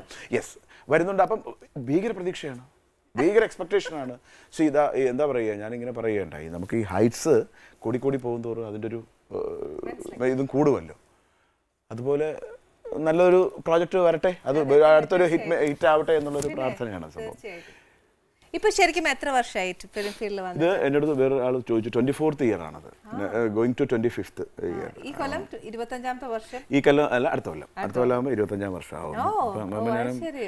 അപ്പം ഒരുപാട് നല്ല സിനിമകൾ, പിന്നെ ദൈവം സഹായിച്ചാണെങ്കിലും വലുത് ചെറുതുമായിട്ടുള്ള കഥാപാത്രങ്ങളിലൂടെ ആണെങ്കിലും എനിക്കറിയാമല്ലോ സിനിമാ ഫീൽഡ് എന്ന് പറയുന്നത് വലിയ പാടും സംഭവങ്ങളും ഒക്കെ. അപ്പോഴും നമ്മളിപ്പം ഷെർലോക്ക് ടോംസ് കളിച്ചുകൊണ്ടിരിക്കുന്നുണ്ട്. പിന്നെ റെസ്പോൺസ് എങ്ങനെയുണ്ട്? ഷെർലോക്ക് ടോംസ് നല്ല റെസ്പോണ്ടുണ്ട്. ഷാഫി സാറ് സംവിധാനം ചെയ്ത് സച്ചി എഴുതി ബിജു മേനോൻ ലീഡ് റോളിൽ ചെയ്യുന്ന ഷെർലോക്ക് ടോംസ് ഇപ്പം തിയേറ്ററുകളിൽ നിറഞ്ഞ സദസ്സിൽ പോകുന്നു എന്നറിയുന്നതിൽ നമുക്ക് സന്തോഷമുണ്ട്. പിന്നെ അതിനു മുമ്പ് വന്ന പുത്തൻ പണം, പിന്നെ തൃശ്ശൂർ പേരൂർ ക്ലിപ്പ്, അങ്ങനെ കുറേ പടങ്ങൾ ചെയ്തിപ്പോൾ ചെയ്തുകൊണ്ടിരിക്കുന്ന മാസ്റ്റർ പീസാണ് നമ്മുടെ മമ്മുക്ക, ഉദയൻ, പുലിമുരുകന് ശേഷം ഉദയൻ എഴുതുന്ന മാസ്റ്റർ പീസ്. പിന്നെ ആഭാസം, അത് ഒരു പ്രൊഫസറാണ് മമ്മൂക്കയുടെ കൂടെ. ഈ പുത്തൻ പണത്തിൽ വന്ന് മമ്മൂക്കയുടെ കൂടെ ഫൈറ്റൊക്കെ കഴിഞ്ഞപ്പോൾ അങ്ങനെ വിധി എഴുതി. അപ്പോൾ മമ്മൂക്ക പ്രൊഫസറിലോട്ട് വന്നു. കാരണം അതിൽ കോളേജ് സബ്ജക്റ്റാണ്. അപ്പം നമ്മുടെ മനസ്സിൽ ഇപ്പോഴും സബ്ജക്റ്റ് ഉദയൻ പറയുമ്പോൾ സ്റ്റുഡൻ്റ് ആയിരിക്കും എന്നുള്ളത്. ഹലോ, അപ്പം എൻ്റെ അടുത്ത് പറഞ്ഞു മമ്മൂക്ക കൂടെ പ്രൊഫസറായിട്ടാണ്. അപ്പം ഞാൻ ശരി, പ്രൊഫസറായിട്ടാണെങ്കിൽ പോലും നല്ലൊരു ആംബിയൻസ് ആക്കുക. കൊല്ലം ഫാത്തിമ കോളേജിൽ വെച്ചാണ് അതിൻ്റെ ഷൂട്ട് നടക്കുന്നത്. പിന്നെ ആഭാസം എന്ന് പറഞ്ഞൊരു പടം, അത് ബാംഗ്ലൂർ ജുബിത്ത് എന്ന് പറഞ്ഞൊരു പുതിയ ഡയറക്ടറാണ്, സുരാജ് വെഞ്ഞാറമ്മൂട്. അതിൽ വേറൊരു ആംബിയൻസിലുള്ള ഒരു പടം, റിമ കല്ലിങ്കലൊക്കെ കൂടെ അഭിനയിക്കുന്ന പടം. ഏറ്റവും കൂടുതൽ പോലീസ് ഓഫീസേഴ്സ് ക്യാരക്ടേഴ്സ് അത് ഞാനിപ്പം ഈ എല്ലാ ചോദ്യങ്ങൾക്കും വന്ന് തട്ടി നിൽക്കുന്നത് ഞാൻ പറഞ്ഞില്ലേ ഈ ഷാജി. കാരണം അത് അറിഞ്ഞുകൊണ്ടോ അറിയാതെയോ അല്ല. ഈ ഷാജി സാറിൻ്റെ ഒരു പടത്തിൽ നമ്മൾ ഒരു സാധനം വന്നു കഴിഞ്ഞാൽ ഇപ്പം പലരും എന്നോട് ചോദിക്കും, ജയകുമാർ എപ്പോൾ വേണമെങ്കിലും മാറാം. ഇതെനിക്ക് എങ്ങനെ വന്നു പെട്ടെന്നറിയാമോ, ലേലം എന്ന് പറഞ്ഞ സിനിമ അഭിനയിച്ചു കഴിഞ്ഞപ്പോൾ ലേലത്തിൽ കൂടെ നിന്നിട്ട് ചതിക്കുന്ന ഒരു സാധനമാണ്. അപ്പം പുള്ളി അത് എപ്പോൾ വേണമെങ്കിലും. അപ്പം നമ്മൾ ഒരു പടം ചെയ്യുകയും അത് ജനങ്ങളിൽ എത്തുകയും ചെയ്യുമ്പോഴാണ് പിന്നെ അത് ബ്രാൻഡ് ചെയ്യപ്പെടുക. അതുപോലെയാണ് ഈ പോലീസ് വേഷങ്ങളിൽ. ഷായ്ചേട്ടൻ്റെ പടത്തിൽ തന്നെ ഞാനൊരു 3-4 സിനിമകളിൽ ഞാൻ അടുപ്പിച്ച് യൂണിഫോം ഇട്ട് ഞാൻ ചെയ്തിട്ടുണ്ട്, കമ്മീഷണറായും പോലീസായും. ഇപ്പം ഷെർലോക്ക് ടോംസിലെ കമ്മീഷണറാണ്. അപ്പം ഞാൻ പറഞ്ഞില്ലേ, ഈ നമുക്കിപ്പോൾ ഈ ഷാജി സാറ്, ജോഷി സാറ് എന്നൊക്കെ പറയുമ്പോൾ ഇവരുടെ പടത്തിൽ നമ്മളിന്ന് ഒന്നായിട്ട് ബ്രാൻഡ് ചെയ്യപ്പെട്ടാൽ പിന്നെ അതൊന്ന് ഊരാൻ വലിയ പാടാണ്. കാരണം അത് അങ്ങോട്ട് അടുത്ത ചോയ്സ് വരുമ്പോൾ കാറ്റഗറൈസ്ഡ് ആയി. അത് നമുക്ക് പുള്ളിയെ വിളിക്കാം എന്നുള്ളൊരു സംഭവത്തിൽ അങ്ങനെയാണ് ഈ പോലീസ് വേഷം എന്ന് പറയുന്നത്. അല്ലാതെ നമുക്ക് അത് തന്നെ ചെയ്യണമെന്നൊരു നമുക്ക് പല ക്യാരക്ടേഴ്സ് ചെയ്യണമെന്ന് ഭയങ്കര ആഗ്രഹം. തീർച്ചയായിട്ടും ഞാൻ പറഞ്ഞില്ലേ, നമ്മൾ അന്ന് പാർവതി പരിണയം ജയിച്ചുകൊണ്ടിരിക്കുമ്പോൾ ഞാൻ കൊക്കരക്കോ എന്ന് പറഞ്ഞ സിനിമയിൽ ഞാൻ ദിലീപ് സുധീഷ് ഒക്കെ കൂടെ ഞങ്ങൾ ചെയ്യുന്നത് അന്ന് അവിടെ വെച്ച് ഗുരുവായൂരിൽ വെച്ച് തന്നെയായിരുന്നു. അതൊക്കെ വളരെ ആസ്വദിച്ച് വളരെ ലളിതമായ രീതിയിൽ ഹ്യൂമർ വർക്കൗട്ട് ചെയ്ത സാധനമാണ്. ഇപ്പൊ ആൻമരിയ കലിപ്പിലാണെങ്കിൽ പോലും വേഷം പോലീസിന്റെ ആണെങ്കിലും പക്ഷെ അതൊരു ഹ്യൂമർ കുറച്ച് സീനുകൾ കുറച്ച് മിക്സ്ഡ് ആണ്. ഇപ്പൊ പണ്ട് നമ്മൾ ആ തലസ്ഥാനം പ്രൊഡ്യൂസ് ചെയ്തപ്പം ആസ് എ പ്രൊഡ്യൂസർ എന്ന നിലയ്ക്ക് ഒരു സേഫ് സോൺ ചോദിക്കുകയാണ്, അന്ന് പ്രൊഡ്യൂസ് ആയിരുന്നോ ഏറ്റവും നല്ലത് അതോ ഇന്ന് പ്രൊഡ്യൂസ് ചെയ്യുമ്പോഴാണ് ഏറ്റവും സേഫ് ആവുക? ഇന്നിപ്പോ പ്രൊഡ്യൂസേഴ്സ് എന്ന് പറയുമ്പോൾ പൃഥ്വിരാജിന് പ്രൊഡക്ഷൻ കമ്പനി ഉണ്ട്, ഭഗതിന് പ്രൊഡക്ഷൻ ഉണ്ട്, എതിരെ ആസിഫിന് പ്രൊഡക്ഷൻ ഉണ്ട്, അങ്ങനെ ഓൾമോസ്റ്റ് എല്ലാ സോ കോൾഡ് ഹീറോസിനും. കാരണം അവർ നോക്കുമ്പം അവർ കുറച്ചുകൂടെ കംഫർട്ടബിൾ ആണ്, അവർക്ക് സെലക്ട് ചെയ്ത പ്രോജക്റ്റ് വരുന്നു. മാത്രമല്ല അതിനൊരു സാറ്റലൈറ്റിന്റെ ഒരു ഇൻഫ്ലുവൻസ്, നമുക്ക് ഒരു മിനിമം സാറ്റലൈറ്റ് മുടക്കിന്റെ ഒരു ഇതുണ്ട്. ഇതൊന്നുമില്ലാത്ത കാലത്താണ് ഞാൻ ഈ നിർമ്മാണവും ഇതിന്റെ വിതരണവും എന്നൊക്കെ സാറ്റലൈറ്റ് ഒന്നും കണ്ടിട്ടല്ല. അതിന്റെ അൾട്ടിമേറ്റ് എന്ന് പറയുന്നത് പാഷൻ മാത്രമായിരുന്നു. ഇപ്പം അങ്ങനെ ഒന്ന് പ്രൊഡ്യൂസ് ചെയ്യാൻ തോന്നുന്നുണ്ട്. ഞാൻ അതിന്റെ ഒരു പണിപ്പുരയിലാണ്. നടക്കുകയാണെങ്കിൽ ദൈവം സഹായിക്കും, ദൈവാനുഗ്രഹിച്ച് നടക്കണം. കാരണം കുറച്ചുകൂടെ കംഫർട്ടബിൾ ആണല്ലോ. ഇപ്പൊ എൻ്റെ അടുത്ത് പല ഫ്രണ്ട്സുകളും ചോദിക്കുമ്പോഴും നിനക്ക് ചെയ്തുകൂടെ, നിനക്ക് അത് ചെയ്യല്ലേ. അപ്പം എല്ലാത്തിനും ഈ പറഞ്ഞതുപോലെ അതിൻ്റെതായ ഒരു സമയം നമ്മൾ വിചാരിക്കാതെ ആയിരിക്കും ചില സാധനങ്ങൾ വന്ന് വരിക. അതുപോലെ ദൈവം സഹായിച്ച് ഞാൻ പല ഇന്റർവ്യൂസിലും പറഞ്ഞിട്ടുണ്ട്, ഇപ്പം ഇതിനു മുമ്പ് പറഞ്ഞിട്ടുണ്ട്, സിനിമയുടെ ഒരു തണലിലും ഷാഡോയിലും ആയിരിക്കും എൻ്റെ അവസാന ശ്വാസം വരെ എന്നുള്ളത്. ഞാൻ അത്രയും ഇഷ്ടമാണ്. അത്രയ്ക്കും ഇഷ്ടം എന്ന് പറഞ്ഞാൽ എന്താ പറയാ, അതൊരു ഇഷ്ടം നല്ല അതിന് പറയാ, ട്രൂ ഡെഡിക്കേഷൻ ടുവേർഡ്സ്. ഓക്കെ, പിന്നെ ഇപ്പൊ ശംഭു എന്ന് പറഞ്ഞ ഒരു ഫിലിം റിലീസ് അല്ലേ, അത് ശരിക്കും പറഞ്ഞ ഒരു കറക്റ്റ് റിലീസ് ആയിട്ട് ഇറങ്ങേണ്ട ഒരു സമയത്തല്ല ഇറങ്ങിയെന്ന് തോന്നുന്നു. ഇല്ല, ഞാൻ പറഞ്ഞില്ലേ ചേച്ചി, നേരത്തെ ഓരോ സിനിമയ്ക്കും ഇപ്പം അതിൻ്റെതായ ഒരു ഫെയ്റ്റ് ഉണ്ട്. ഇപ്പം ഞാൻ പറഞ്ഞോട്ടെ, അങ്ങനെയാണെങ്കിൽ നമ്മൾ ആ പടത്തിനെ കുറിച്ച് പറയുകയാണെങ്കിൽ എത്രയോ മഹാരഥന്മാരുടെ ചില സിനിമകൾ ചില ജോഷി സാറിന്റെ ചില ഒരു പടങ്ങൾക്ക് ഇറങ്ങാതെ കിടപ്പിട്ടുണ്ട്. പലരും ചോദിക്കും ഫാസിൽ സാറിന് എന്ത് പറ്റി, ഫാസിൽ സാർ ഇത്രയും വർഷമായിട്ട്. ബട്ട് നമുക്ക് ഞാൻ പറയുന്നില്ല, ഇറ്റ്സ് ഹാപ്പനിങ്. ലാലേട്ടനോട് ആരോ ചോദിച്ചു ഈ ഹിറ്റുകൾ എങ്ങനെയാണ്, അതിനൊരു ഗോഡ്സ് ഒരു തലോടൽ. നമുക്ക് ഷൂട്ട് കഴിഞ്ഞു, ഇതിൻ്റെ പോസ്റ്റ് പ്രൊഡക്ഷനായി, പിന്നെ അത് എഡിറ്റിംഗ് റൂമിൽ പോകുന്നു. ഇത് കഴിഞ്ഞ് സംഭവിക്കുന്ന ഒരു സൈലന്റ് കമ്മ്യൂണിക്കേഷനോ അല്ലെങ്കിൽ ഒരു സൈലന്റ് ബ്ലെസ്സിങ്ങോ ആണ് ഈ ഹിറ്റിലോട്ട് പോകുന്നത്. കാര്യമായിട്ട്. അല്ലെങ്കിൽ പിന്നെ നമുക്കിപ്പം ഞാൻ പറയാമല്ലോ, എല്ലാവർക്കും ഹിറ്റ് ഉണ്ടാക്കാമല്ലോ, ഡെയിലി ഹിറ്റ് ഉണ്ടാക്കാമല്ലോ. നമ്മൾ പ്രതീക്ഷിക്കാത്ത ചില സിനിമ അനുചിക്കാറില്ല. നമ്മൾ ചിലപ്പം ഒട്ടും ഇതായിട്ട് ചെയ്യുന്ന ക്യാരക്ടേഴ്സ് ആയിരിക്കില്ല, റെസ്പോണ്ട് വരുമ്പോൾ അതിന്. അപ്പൊ നമ്മള് ചുമ്മാ കളിയാക്കരുത്, അതിലൊന്നുമില്ലല്ലോ, വെറുതെ എന്തിനാ ഇല്ലടാ നന്നായിട്ടുണ്ട് എന്ന് പറയുന്നത് പോലെ ഇത് ഇറ്റ്സ് ഹാപ്പനിങ് എന്നാണ് ഞാൻ വിശ്വസിക്കുന്നത്. അതുപോലെ തന്നെ ആ സമയമാകുമ്പോൾ സംഭവിക്കുമെന്ന് കരുതുന്നത്. ഈ ഒരു ഫ്ലേവർ നമ്മുടെ മനസ്സിലുണ്ടാകാൻ മതി. നല്ല സിനിമയ്ക്ക് വേണ്ടിയുള്ള ഒരു കാത്തിരിപ്പും നമ്മൾ ഡ്രൈവും. ഈ നേരത്തെ ചോദിച്ചില്ലേ ഈ ടീമിൽ എങ്ങനെ വന്ന് പെട്ടു, എങ്ങനെ സ്റ്റാർട്ടപ്പ് ചെയ്തു എന്നുള്ളത്. നമ്മളിപ്പം എല്ലാത്തിലും പറയുന്നത് പോലെ നമ്മളെന്ന വിത്ത് എവിടെ വീഴുന്നോ അതിനെ ബേസ് ആയിരിക്കും നമ്മുടെ ഒരു. ഇപ്പൊ ശരിക്കും ട്രൂ ഡെഡിക്കേഷൻ ഉണ്ട് ഫിലിമിനോട്, പാഷൻ ഉണ്ട്. അപ്പം ആസ് എൻ ആക്ടർ എന്ന നിലയ്ക്ക് ശരിക്കും ഒരുപാട് വർക്ക്ഔട്ട് ചെയ്തിട്ടുണ്ടോ വിജയകുമാർ എന്ന ആക്ടർ? ശരിക്കും അതിനോട് ഒരുപാട് എന്നാ പറയാ, ട്രൂ ഡെഡിക്കേറ്റ് ചെയ്ത് ഒരു ക്യാരക്ടർ ഇങ്ങനെ നന്നാക്കണം, അതിനുവേണ്ടി വർക്ക്ഔട്ട് ചെയ്യോ? ഇല്ല, ഞാൻ പല ഇൻ്റർവ്യൂസിലും വന്നപ്പോഴേ എനിക്ക് അങ്ങനെ വലിയൊരു ഒന്നാമത്തെ കാര്യം ചോദിച്ചു, ഈ മെയിൻ സ്ട്രീമിൽ മീൻസ് നമ്മളിപ്പോൾ ഒരു പൂർണ്ണമായും ഒരു ഹീറോ വേഷം ചെയ്യുക ഇപ്പം അല്ലേ, അങ്ങനെ വരുമ്പോഴാണല്ലോ നമ്മൾ എക്സ്പെരിമെൻറ്റിനെ കുറിച്ചും. ഈവൻ ഫോർ എക്സാമ്പിൾ നമുക്ക് വിക്രമത്തിനോടൊക്കെ നമുക്ക് ആരാധന തോന്നുന്നതാണ്. കാരണം ഒരു പ്രോജക്റ്റിന് വേണ്ടി ചെയ്യുന്ന ഡെഡിക്കേഷനും അപ്പം അങ്ങനത്തെ ഒരു സ്റ്റേജിലോട്ട് ഞാൻ എത്തിപ്പെട്ടിട്ടില്ല ഇതുവരെ, ടു ബി ഫ്രാങ്ക്. എത്തിപ്പെട്ട് കഴിഞ്ഞാൽ ചിലപ്പോൾ എന്തെങ്കിലുമൊക്കെ സംഭവിച്ചു കൂടായിക എന്നില്ല. കാരണം ഞാൻ പറഞ്ഞല്ലോ, ഞാൻ ഈ പറഞ്ഞത് ഒരു അഹങ്കാരത്തിന്റെ ധ്വനിയല്ല. ഒന്നുമില്ലാതിരുന്നൊരു കാലത്താണ് ഞാൻ ഇങ്ങനെ ഒരു ഗ്രൗണ്ടിനെ കുറിച്ച് ചിന്തിച്ചതും അത് പ്ലേ ചെയ്തതും. വേറെ ബോട്ട്സ് ഒന്നും ചിന്തിച്ചില്ല. അതെ, അതിനെ കൊണ്ട് ഇംപ്ലിമെന്റ് ചെയ്തതും അത് സക്സസ് ആയതും ദൈവത്തിന്റെ പ്രതീക്ഷിച്ചില്ല. സോ അതുപോലെ നമുക്കിനി ദൈവം ഓപ്പറേറ്റ് ചെയ്യും. പൃഥ്വിരാജിനോട് ആരോ ഒരു ഇന്റർവ്യൂവിൽ ചോദിച്ചപ്പോൾ പൃഥ്വി പറഞ്ഞു, ഇപ്പോഴല്ലേ നമുക്ക് ഡ്രൈവിംഗ് സ്റ്റിയറിംഗ് കയ്യിലോട്ട് കിട്ടിയിട്ടുള്ളൂ. അതിലൊരുപാട് അർത്ഥങ്ങളുണ്ട്. കാരണം ഈ നമ്മുടെ ദ വേ ഓഫ് സ്പീച്ച് നമ്മളെ അഡ്മിറ്റ് ചെയ്യണമെങ്കിൽ നമ്മൾ അതിനു മുമ്പ് പ്രൂവ് ചെയ്യണം. അങ്ങനെയൊക്കെ ഒരു ട്രാക്കിലൂടെ വരണമല്ലോ. അത് ഇതുവരെ എത്തിയിട്ടില്ല. അതിപ്പം അത് എത്തുന്ന ഒരു സമയം കഴിയുമ്പോൾ തീർച്ചയായിട്ടും അതിൻ്റെ ഒരു എക്സ്പീരിയൻസ് അതിന്റെ റിസൾട്ട് വരുമെന്ന് തന്നെയാണ് ഞാൻ ഇപ്പൊ ഏറ്റവും കൂടുതൽ ഈ പോലീസ് ക്യാരക്ടേഴ്സ് ഒക്കെ ചെയ്യാനായി കിട്ടിയിട്ടുള്ളതെന്ന് പറഞ്ഞു. നമുക്ക് പക്ഷെ ഇഷ്ടമുള്ള ക്യാരക്ടർ ഏതാ ചെയ്യാനായിട്ട്? അതിപ്പം കാക്കയ്ക്ക് തൻകുഞ്ഞ് പെൺകുഞ്ഞെന്ന് പറയുന്നത് റിബൽ ക്യാരക്ടേഴ്സ് കൂടുതൽ ചെയ്യാൻ ഉണ്ട്. ഞാൻ പറഞ്ഞില്ലേ, റിബൽസ് ഞാൻ അധികം ചെയ്തിട്ടില്ല. ലേലത്തിലെ സണ്ണി കരിമ്പനെല്ലാം ഇതൊക്കെ തന്നെയാണ് ഇപ്പോഴും അറിയപ്പെടുന്നത്. വേറൊരു കാര്യം എന്ന് വെച്ചാൽ നമ്മളിപ്പം ഞാൻ ഈ അടുത്ത കാലത്തായിട്ട് കുറേ ചിത്രങ്ങൾ ചെയ്തു, പക്ഷെ ഇതൊന്നും അങ്ങോട്ട് പ്രേക്ഷക മനസ്സിൽ എത്തിയിട്ടില്ല, ഉള്ളിലേക്ക് എത്തുന്നില്ല. ഇത് എത്തിക്കഴിഞ്ഞ് ഒരു ക്യാരക്ടർ രജിസ്റ്ററായി നമുക്ക്, ഞാൻ ഈ ഓണത്തിനൊരു പ്രോഗ്രാമിന് ഞാൻ നോട്ടിസം ബാധിച്ച കുട്ടികളുടെ ഒരു പ്രോഗ്രാം ആയിരുന്നു. അപ്പോൾ അതിന് തൊട്ട് മുമ്പ് ലാലേട്ടൻ്റെ ഒരു ഈ അമൃത ടി.വിയുടെ തന്നെ ലാൽ സലാം എന്ന് പറഞ്ഞ പ്രോഗ്രാമിന് ഞാൻ കണ്ട ഓട്ടിസം ബാധിച്ച കുട്ടികളുടെ ഒരു പെർഫോമൻസ് ഉണ്ടായിരുന്നു. ഞാൻ ഈ പിള്ളേരുടെ അടുത്ത് പോയപ്പോൾ ഞാൻ ഞെട്ടിപ്പോയി. കാരണം നമ്മൾ വിചാരിക്കുന്നതിനേക്കാളും വളരെ ഡെഡിക്കേറ്റ് ചെയ്ത് സ്ക്രൂട്ടനൈസ് ചെയ്തിട്ട് ഇവർ അതിന്റെ ഡയലോഗ്സും സംഭവങ്ങളും എല്ലാം ഇങ്ങോട്ട് പറയുക. ഒരു പയ്യൻ അത് ഞാൻ പ്രോഗ്രാം കണ്ട വലിയേട്ടനിലെ പാട്ട് അവൻ ഭയങ്കരമായിട്ട് കോൺഷ്യസ് ചെയ്തിട്ട് ഒരു പാട്ടുണ്ടല്ലോ നമ്മൾ എല്ലാവരും കൂടെ ഇത് പോകുന്ന നിറനാരി പൊന്നി എന്ന് പറഞ്ഞിട്ട് ഇവൻ പാടുക. അപ്പൊ അതിന് ആ സിസ്റ്റർ പറയുക, വിജയ് പറയാം എന്താണെന്നറിയില്ല, ഈ സിനിമ എന്ന് പറയുന്ന മീഡിയ ഈ പിള്ളേരിൽ വരുന്നൊരു ഇൻഫ്ലുവൻസ് എന്ന് പറഞ്ഞാൽ ഭയങ്കരമാണ്. അവർ സിനിമ കണ്ട് കഴിഞ്ഞിറങ്ങി വന്നിട്ട് ഇവർ അതിലെഴുതി കാണിക്കുന്ന ഇതുപോലും ഈവൻ ഫൈറ്റ് മാസ്റ്റേഴ്സിന്റെ പേര് പോലും ഒബ്സർവ് ചെയ്ത് അവരുടെ മൈൻഡിലുണ്ട്. അപ്പോൾ ഹൈലി ഇൻഫ്ലുവൻസ്ഡ് ആണ് ഈ സാധനങ്ങൾ. അപ്പോൾ ജനങ്ങളിലോട്ട് ഇറങ്ങി ഒരു ക്യാരക്ടർ രജിസ്റ്റർ ആവണമെങ്കിൽ അതൊരു ചെറിയ കാര്യമൊന്നുമല്ല എന്ന് ഞാൻ ഇപ്പോൾ വിശ്വസിക്കുന്നു. തീർച്ചയായിട്ടും പിള്ളേരുടെ മനസ്സ് വരെ അത് ഉള്ളിലേക്ക് അത് കൊണ്ടുവരണം, അത്രയും അവർ കീനായിട്ട് നോക്കണം. ഇതിനെ എങ്ങനെ ഇൻഫ്ലുവൻസ് ചെയ്യുന്നു എന്നുള്ളതും വളരെ വളരെ അടുത്ത് നിൽക്കുന്ന ഒരു മാധ്യമമാണല്ലോ ഇത് സിനിമ എന്ന് പറയുന്നത്. അപ്പൊ ഇങ്ങനത്തെ ക്യാരക്ടറെക്കാട്ടിലും കൂടുതൽ റിബൽ ക്യാരക്ടേഴ്സ് ചെയ്യുമ്പോഴത്തേ കുറച്ചുകൂടെ പെട്ടെന്ന് അവര് ആ ഒന്ന് മതി. പിന്നെ നമ്മൾ നല്ല പള്ളിയിലച്ചനായിട്ടൊക്കെ വേറെ അതിലൊന്നും ഒരു കാര്യമില്ല, അത് ആരും കാണത്തുമില്ല. അതെ, ഇത് ഈ കേറി കത്തുമ്പോഴാണല്ലോ ഈ സംഭവം. പിന്നെ അവന് അത് തന്നെ മതി എന്നുള്ളൊരു ആയിട്ട് ഈ റിബൽ ക്യാരക്ടേഴ്സ് ആയിട്ട് പറയുമ്പോഴും ലേലത്തിലെ ആ ഒരു ക്യാരക്ടർ മാത്രമേ ഞാൻ അൾട്ടിമേറ്റ് റിബലായിട്ട് ഞാൻ ചെയ്തിട്ടുള്ളൂ. വേറെ എനിക്ക് തന്നെ അറിയില്ല, ഞാൻ വേറെ അങ്ങനെ ചെയ്തിട്ടില്ല.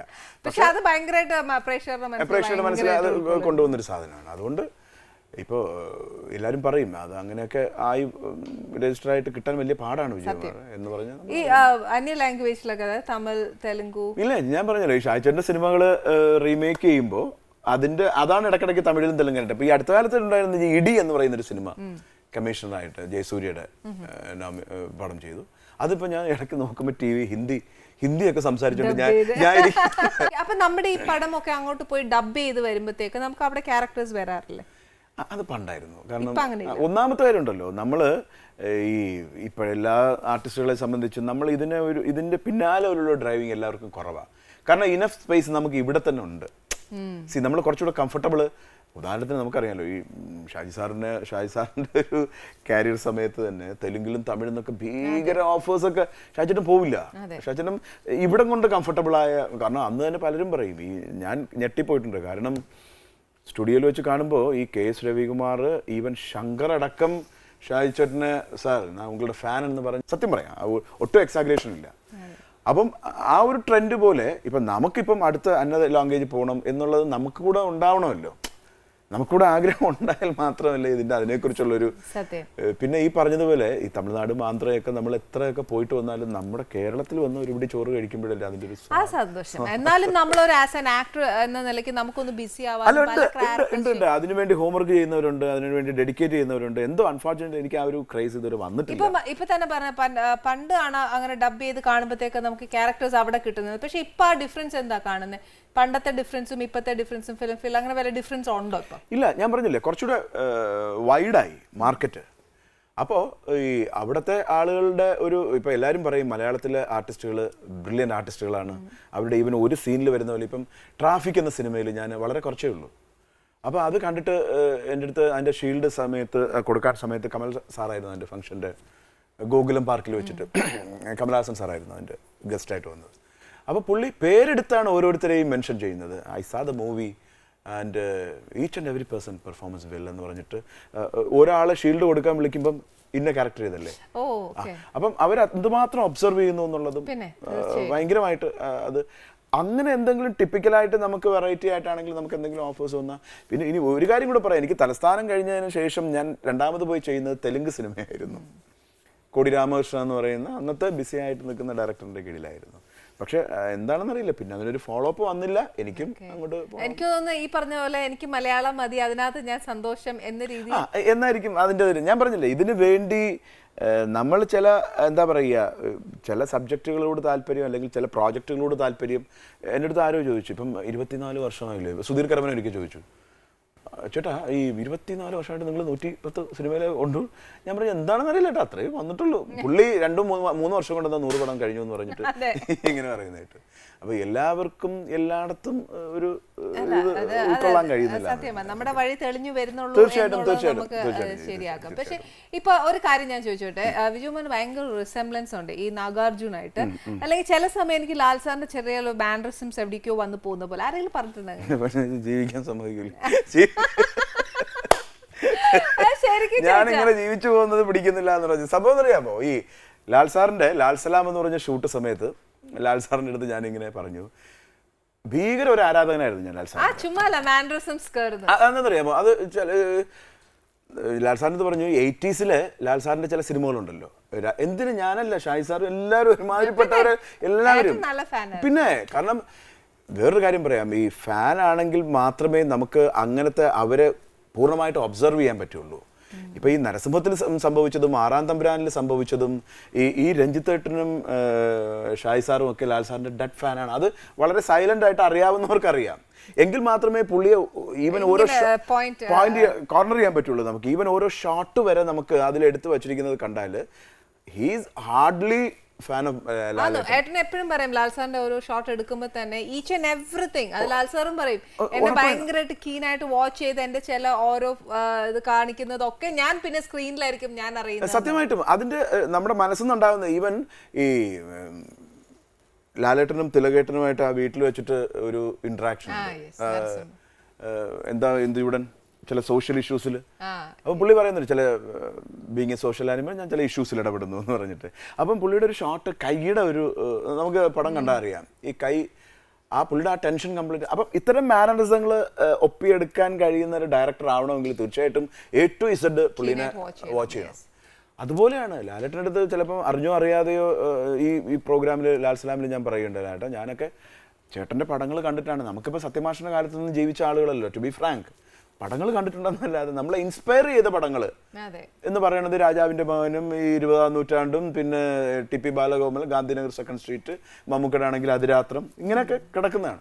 അപ്പം ഇവരാണ് നമ്മുടെ റോൾ മോഡൽസ്. അപ്പം അങ്ങനെ വരുമ്പോൾ അവര് നാച്ചുറലി അവരുടെ അഡ്മിറേഷനും പിന്നെ നമ്മളെ ഇൻസ്പയർ ചെയ്യും. ഇപ്പം റോൾ മോഡൽസ് അല്ലേ, നമ്മളിപ്പം ജനിച്ചു വീഴുമ്പോൾ നമ്മൾ കാണുന്ന അച്ഛനെ കണ്ടിട്ടാണല്ലോ നമ്മൾ അച്ഛനെ പോലെ ആവുകയാണോ, എൻ്റെ അച്ഛൻ ഇങ്ങനെ ആയിരുന്നു, അപ്പം അതുപോലെ എങ്ങനെയാണെന്ന്. അതുപോലെ ഇത് അറിഞ്ഞോ അറിയാതെയോ അല്ല, അറിയാതെ വന്നു പോകുന്ന നമ്മുടെ ഉള്ളിലേക്ക് കയറി പോകുന്നതാണ്. തീർച്ചയായിട്ടും. എത്ര ഫിലിംസിലോ ടോട്ടൽ? ഞാൻ 6-8-9 പടം ജോയിൻ ചെയ്തു. ഫസ്റ്റ് മൂവി നരസിംഹമായിരുന്നു. എനിക്ക് തോന്നുന്നു ലാൽ സാറിനെ ഇൻട്രൊഡ്യൂസ് ചെയ്യുന്നത് വിജയകുമാർ അല്ലേ ശരിക്കും? അതെ അതെ അതെ, അങ്ങനത്തെ ഒരു സംഭവമായിരുന്നു. എന്നാ പറയാ, പറച്ചിൽ കേൾക്കുമ്പോ തന്നെ താങ്ക്സ്. ഞാനിപ്പം പറഞ്ഞില്ലേ, ഞാൻ ഈ നോട്ടിസം ബാധിച്ച കുട്ടികളുടെ ഒരു പ്രോഗ്രാമിന് പോയപ്പോൾ തന്നെ ഒരു പയ്യൻ ഈ ഡയലോഗ് പറയുക, അവൻ പാടുപെടുക, അവതാരപ്പിറവികളുടെ രൗദ്രഭാഗം വേല. അതുകൊണ്ട് അപ്പം പക്ഷെ സത്യം പറഞ്ഞാൽ അതൊക്കെ നമുക്ക് ഭയങ്കര സന്തോഷമാകും. കാരണം എന്താ പറയുക, നമുക്ക് ഈ ബുദ്ധി ഇല്ലാത്തവര് നമ്മളെ ഇഗ്നോർ ചെയ്യുന്ന കാലത്താണ് ഈ പിള്ളേർ ഇതിനെ ഒബ്സർവ് ചെയ്യുന്നു എന്നുള്ളത് വളരെ വളരെ സന്തോഷമുള്ള ഒരു കാര്യമാണ്. കാരണം ഇനി ഞാൻ എന്റെ ഭക്ഷണം തട്ടെ, ഇതൊന്ന് കഴിച്ചേച്ചു വേണമല്ലോ എന്റെ നാട്ടുകാരോടൊന്ന് പറയാൻ. തീർച്ചയായിട്ടും പേടിക്കണ്ട കേട്ടോ, ഞാൻ ഒത്തിരി ഒന്നും തരികയല്ല, ഒരു കഷ്ണമൊക്കെ തരുവുള്ളൂ, അത്രയൊക്കെ കഴിക്കത്തുള്ളൂ. മുഴുവൻ കഴിക്കണമെന്നൊക്കെ ആദ്യം എന്നോട് ചോദിച്ചതാണ്. എന്നാലും ഒന്ന് അങ്ങനെ അല്ലല്ലോ അതിന്റെ ഒരു ശരി, ഒന്നേ തരത്തുള്ളൂ. ഇത് ഒരു കാര്യം കൂടെ ഞാൻ പറയട്ടെ.